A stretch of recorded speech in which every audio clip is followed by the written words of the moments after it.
The glass ceiling is real, but so is the hammer that breaks it. Believe you were born to win. It's your right to win. Claim it, frame it, 'cause you were. Back in the 80s and 90s, in popular business press, there was a lot written about the glass ceiling, the proverbial glass ceiling. And what was the glass ceiling? It was that level, or it was a description of the level that women could get right there, but not pierce through that ceiling in order to rise to a C suite position. And it was called the glass ceiling because literally the argument was that you could see it. You were right there, but you couldn't break through it. Well, if you think about where we were in the 80s and 90s, and you think about where we are now, we have certainly come a long way. Not as far as we should have, no ifs, ands, and buts about it, but there has been some progress. Here's a data point for you. In 1995, there were 0% of women sitting in a CEO seat. In 2025, there were 11% of the Fortune 500 that were women sitting in CEO seats. Now, again, small number, but nevertheless, some progress.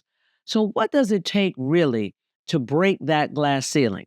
The first thing is certainly exemplary performance. But one might argue that any woman that got to a senior position has been delivering exemplary performance throughout her entire career. But exemplary performance is certainly one. The second, though, is sponsorship. And I would argue for a long time, we would work really, really hard, but you would not invest and foster those relationships that were powerful relationships that behind closed doors, someone would argue on your behalf to make sure you made it through that ceiling. So, sponsorship was and still is the most important relationship that you will have in your career. And just to review, the sponsor is the person that behind closed doors will argue passionately on your behalf that you get the great bonus, you get the promotion, you get that next great opportunity that will give you the exposure that you need to be seen in your organization as a C suite player. You need the sponsorship, and you should never work so hard to the exclusion of having the time to invest and develop and nurture those sponsor relationships.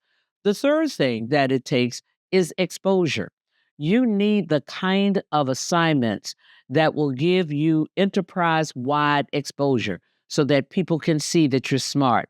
They can see that you are strategic. They can see that you're the kind of person that can foster followership because followership is also very important in organizations. Yes, you need to be smart. Yes, you need to be able to execute, but people need to want to be on your team. Now, don't be confused. I'm not saying that you should be the person that everyone likes, that you should go overboard to make sure that people like you.